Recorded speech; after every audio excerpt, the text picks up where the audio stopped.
अस्सलाम वालेकुम व्यूअर्स, कैसे हैं आप? सब ठीक ठाक है। उम्मीद करता हूँ कि आप सब ठीक ठाक होंगे और खैर खैरियत से होंगे। चैनल को सब्सक्राइब मेरे करें और बेल सब्सक्राइबर, आइकन आज को मैं आप लाजमी लोगों को दबाएं। अपने घर के जंगली जो तस्वीर वाले को मगर कबूतर हैं ना, जो फुल लाल आंख के कबूतर हैं, उनका मैं आप लोगों को शौक करवा रहा हूँ। तो माशाल्लाह से ये मेरे पास काफ़ी अभी बन गए हैं और ये बहुत ही रिजल्टेड कबूतर है। तो मैंने सोचा चलो अपने दोस्तों के लिए थोड़ी सी वीडियो बना लूँ। वीडियो बनाने से क्या जाता है, ताकि मेरे दोस्त व्यूवर्स भी अच्छे चीज़ का शौक़ करें।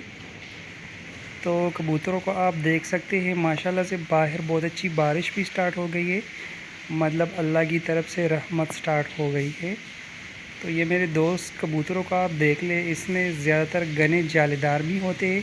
ये कबूतर सबके कबूतरों सबका बाप है, सब कबूतरों का। तो माशाल्लाह से आप देख सकते हैं बाहर भी मैं आप लोगों को छोड़कर जो वीडियो बना रहा हूँ। तो जिस भी मेरे दोस्त भाई को ये अच्छे लगे वो कमेंट में लाजमी बताए कि कैसे है ये कबूतर, ठीक है।